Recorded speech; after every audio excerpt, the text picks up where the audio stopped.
Bonjour à tous. La première lecture aura lieu dans le livre de Zacharie, des passages bien connus. « Pousse des cris d'allégresse et réjouis-toi, fille de Sion. En effet, je viens habiter au milieu de toi, déclare l'Éternel. Beaucoup de nations s'attacheront à l'Éternel ce jour-là et deviendront mon peuple. J'habiterai au milieu de toi et tu sauras que l'Éternel, le Maître de l'univers, m'a envoyé vers toi. » Deuxième passage dans Matthieu. Voici de quelle manière arriva la naissance de Jésus-Christ. Marie, sa mère, était fiancée à Joseph. Or, avant qu'ils aient habité ensemble, elle se trouva enceinte par l'action du Saint-Esprit.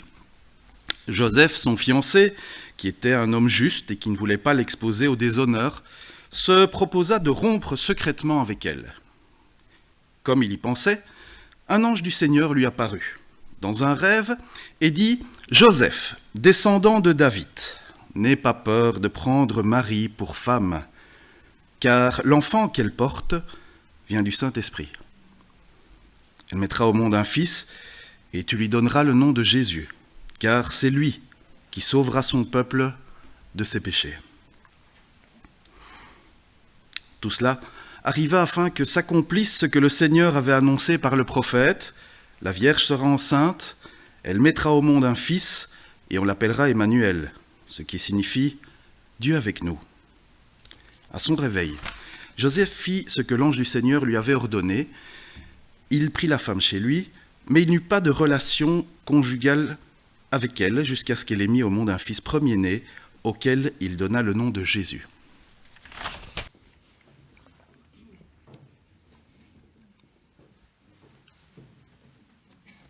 La rumeur est lancée, telle une petite boule de neige lancée du haut de la montagne. Elle grossit, jusqu'à provoquer une avalanche. Nous sommes dans un petit village reculé, le cadre idéal pour la propagation des rumeurs. D'une maison à une autre, d'une porte à une autre, d'une oreille à une autre. Même Matthieu, le collecteur d'impôts, mal aimé, l'apprend. D'ailleurs, en bon collecteur d'impôts, il est toujours étrangement bien informé. Mais ce qu'il entend aujourd'hui est quand même bizarre. Il veut en apprendre davantage sur ce qui se dit, et il décide de mener discrètement l'enquête. Pour rester discret, il envoie d'abord son copain Luc interroger la fameuse Marie dont tout le monde parle. Luc connaît un petit peu la famille et il rencontre la jeune fille et ses proches. En voyant Marie, force est de constater qu'une partie de la rumeur est quand même fondée, puisqu'elle attend bien un enfant. Mais Marie clame sa bonne foi et explique qu'un ange est venu lui annoncer qu'elle deviendrait enceinte sans rapports conjugaux, par la seule intervention du Saint-Esprit.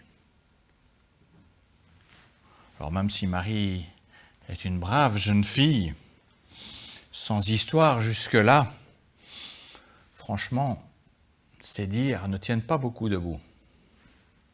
Qui peut croire une chose pareille? Peut-être que vos enfants ont déjà essayé? Peut-être que son fiancé pourra nous en dire plus. Après le compte-rendu de son ami Luc, Matthieu décide donc d'interroger le fiancé, un certain Joseph. Peut-être pourra-t-il l'éclairer davantage. Une fois chez lui, Matthieu lui demande son avis sur la rumeur qui circule. Et Joseph lui explique que lui aussi fut surpris. Ma réaction fut la même que toi et les autres. Au départ, l'histoire de Marie semblait tellement loufoque. Pour ma part, je savais bien que nous n'avions pas encore partagé le moindre moment intime. Est-ce que Marie avait rencontré un autre homme en cachette? La connaissant déjà un peu, je t'avoue que ça m'étonnait quand même un peu fort. Marie est quand même connue pour son sérieux. Peut-être a-t-elle subi un viol et qu'elle n'osait pas en parler? Toujours est-il que j'étais vraiment dans l'embarras. Cette situation menaçait l'honneur de ma famille. Tu sais, c'est une prestigieuse lignée royale descendant de David, Salomon, Roboam, Asa, Josaphat, Osias, Achaz et beaucoup d'autres rois encore. Mais si je dénonçais Marie, je l'exposais à la lapidation si on applique la loi du Deutéronome. Je n'avais aucune envie ni de déshonorer ma famille, ni de déshonorer Marie. Et j'étais résolu à trouver un arrangement secret pour étouffer l'affaire.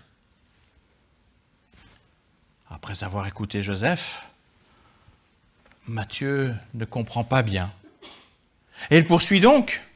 Mais alors, qu'est-ce qui t'a fait changer d'avis pour que tu la prennes malgré tout comme épouse ?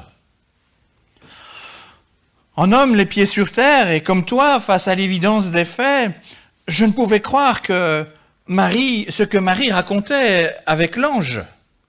Je pensais sincèrement que Marie était prise d'une sorte de délire psycho-religieux pour tenter de cacher la vérité bouleversante de sa grossesse surprise.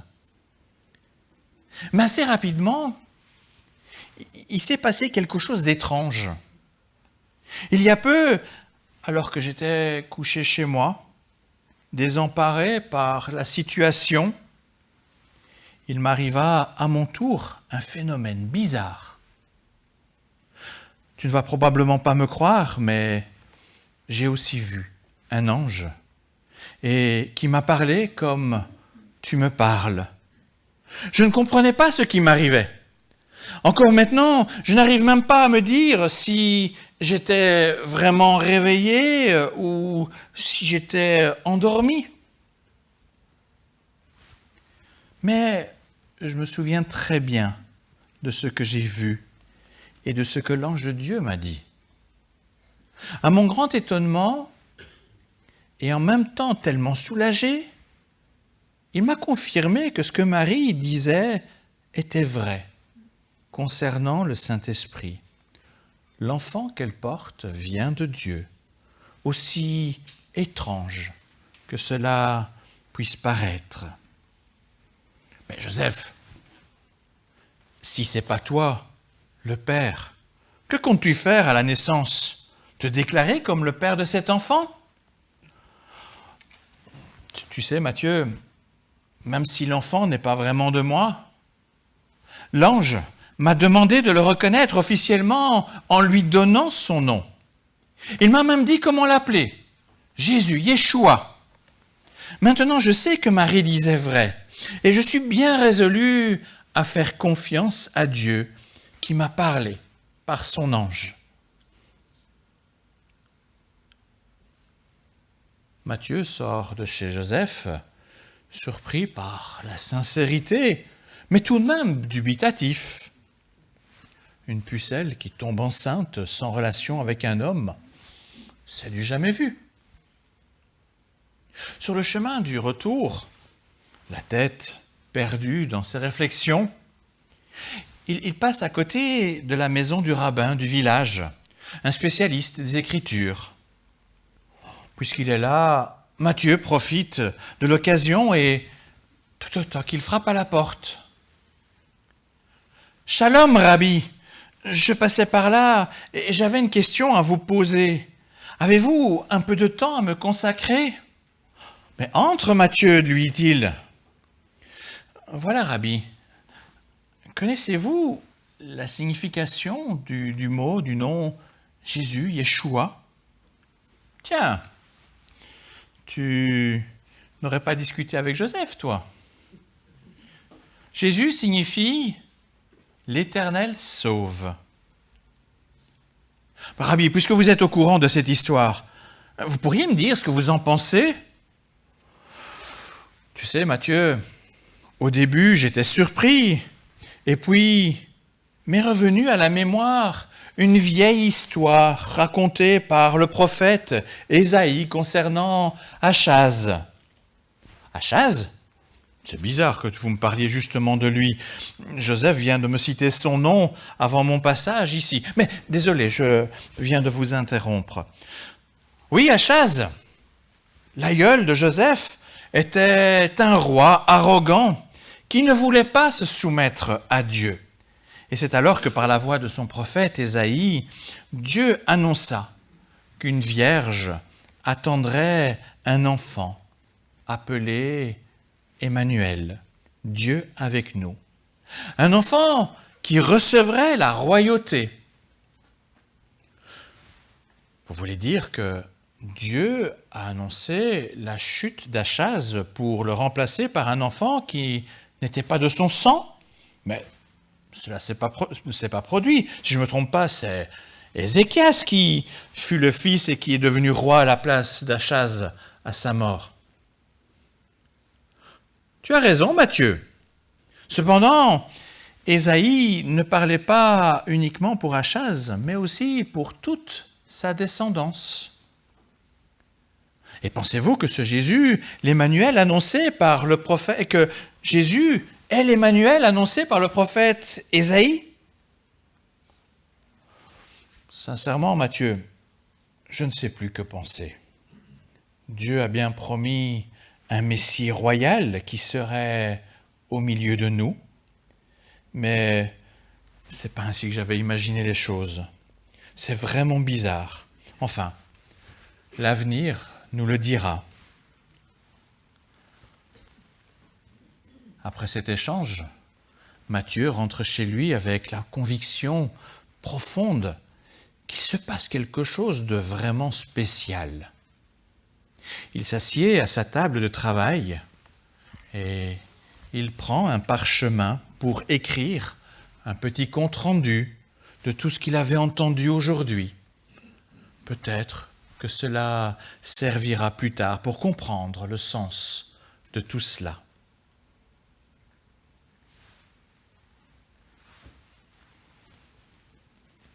Depuis lors, l'affaire Emmanuel a fait couler beaucoup d'encre. Ceux qui pensaient un débat sur moi, oubliez. Une affaire qui a suscité beaucoup de débats. Et aujourd'hui encore, nous pouvons être comme le Joseph du début, assez sceptique sur l'histoire de Marie. Assez paradoxalement, depuis toujours, les êtres humains espèrent de tout temps des miracles pour résoudre leurs problèmes. On peut aller brûler des cierges, on peut aller prier un saint, on peut venir à l'église, enfin, plein de choses. On va faire rouler des rouleaux de prière, je ne sais quoi d'autre. Espérant que Dieu, un Dieu, entende leurs prières. Mais quand le miracle se produit, ils sont des plus sceptiques. Se rendre compte que Dieu existe vraiment, cela dérange, car se pose alors la question de la relation à envisager avec ce Dieu. Matthieu nous présente Joseph comme un homme juste parce qu'il ne voulait pas faire de tort à Marie, mais juste aussi parce qu'il n'est pas sourd à la parole de Dieu donnée par l'ange. Malgré ce que sa raison ne pouvait comprendre, il est resté ouvert à la parole de Dieu, de sorte qu'il a pu saisir le sens des événements et s'engager auprès de Marie dans cette folle aventure. Or encore maintenant, Dieu parle pour tenter d'apaiser nos craintes par rapport à ce qui nous paraît étrange. C'est vrai que cette histoire est étrange, et c'est vrai que personne ne pourra vraiment donner une explication scientifique à ce qui s'est passé. De fait, nous avons bien entendu le compte-rendu que nous livre Matthieu, nous avons aussi les prophètes, les anciens prophètes, et plus encore l'histoire de ce Jésus et l'Emmanuel. Mais que faire de ces paroles bibliques qui nous bousculent, qui nous parlent de miracles surprenants? Par les prophètes, Dieu a promis un sauveur, un libérateur, un messie capable d'apporter le salut au monde. Or, seul le Dieu créateur a la puissance pour apporter la rédemption à ce monde déchu. Est-ce qu'il était dans le pouvoir des hommes de le faire? Non. Aucun homme, aussi grand soit-il, aussi puissant soit-il, ça aurait pu être David, Salomon ou autre. Non, aucun. Aucun homme, aussi grand soit-il, ne peut accomplir une telle chose. Il fallait que ce soit Dieu qui le fasse. Mais par les prophètes encore, Dieu a promis d'être au milieu des êtres humains, d'être au milieu de l'humanité, tout proche de nous. Est-ce que vous avez déjà imaginé si le Dieu Tout-Puissant était parmi nous? Qu'est-ce qui se passerait? Qui résisterait? Qui résisterait à sa sainteté, à sa gloire? Personne. Pour pouvoir être au milieu de nous, il faut quelqu'un qui soit comme nous. Et donc, le problème paraît insoluble. Il nous faut un Dieu pour nous sauver, mais il nous faut quelqu'un comme nous, un être humain, pour être proche de nous. Le problème est insoluble à moins d'une naissance extraordinaire d'une personne à la fois homme et à la fois Dieu. Or, c'est exactement ce qui se passe dans le miracle de la naissance de Jésus. La conception virginale nous révèle toute la divinité de Jésus-Christ indispensable à notre salut. Et le lien Joseph et Marie, accentué par la généalogie donnée par Matthieu et Luc, nous révèle aussi toute son humanité. C'est par le nom que Jésus donne à cet enfant qu'il est reconnu comme l'un des nôtres, un homme qui vit, ressent, expérimente les mêmes choses que nous, les mêmes contraintes, les mêmes limites que nous. À l'époque, donner un nom, c'est comme quand nous, on va à la commune et qu'on fait la déclaration de naissance. Je ne sais plus si c'est encore comme ça, je commence à vieillir, et je ne suis pas prêt de recommencer.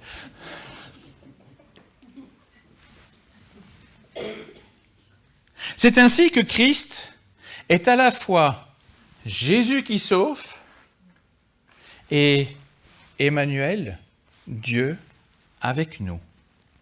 Alors que ne s'y trompe pas, remettre en question l'histoire de sa naissance, aussi bizarre semble-t-elle, c'est remettre en question les promesses données aux prophètes et c'est remettre en question la personne même du Christ qui, tout au long des évangiles, nous annonce la grâce offerte au monde.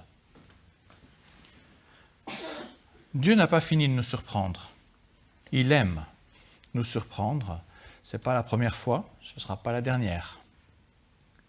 Il aime nous bousculer dans nos certitudes, dans nos compréhensions parfois bien étriquées. Et probablement que c'est une manière de mettre en lumière les cœurs humbles et justes, capables de se laisser toucher comme le fut Joseph. Nous avons besoin d'une foi comme celle de Joseph pour accepter de bousculer notre vie et de sorte à accueillir la présence du Christ. Après la généalogie qui inscrit officiellement l'enfant à naître dans notre humanité, puis l'histoire de Joseph et les deux prénoms mentionnés pour l'enfant à naître, Matthieu révèle tout l'évangile de la bonne nouvelle de Jésus-Christ. Donc la généalogie et cette histoire, c'est le chapitre 1. Puis après, vous avez 27 autres chapitres qui nous parlent de toute la bonne nouvelle, de tout ce que Jésus a fait, de tout ce qu'il a dit. Mais quand le papier arrive à la fin, vous savez, c'était des parchemins et à un moment donné, on arrive là, on était limité. Quand on arrive au bout, vous croyez que l'histoire s'arrête? Non. Quand il arrive à la fin, il donne des pistes pour la suite. Quand le papier doit laisser place à la suite de l'histoire, dans le cœur des générations à venir, l'évangile de Jésus présente finalement le salut rendu possible par la croix et la résurrection. Ce sont les derniers chapitres. Et l'évangile de l'Emmanuel offre ces derniers mots. C'est les tout derniers mots de l'évangile. Et moi, je suis l'Emmanuel tous les jours. Non, excusez-moi. Et je suis avec vous tous les jours. C'est la même chose. Je suis l'Emmanuel tous les jours, jusqu'à la fin du monde. L'histoire n'est pas terminée. Jésus veut toujours être notre salut. Emmanuel veut toujours être cette présence avec nous. Pour pouvoir l'accueillir, même si beaucoup de choses nous échappent, il faut un cœur humble. Il ne faut pas l'arrogance d'Achaz. Il nous faut un cœur qui accepte ces choses, qui accepte de se laisser surprendre par ce que Dieu vient mettre dans notre vie. Et désormais, c'est à nous à choisir comment le nommer pour la suite de notre existence. Amen.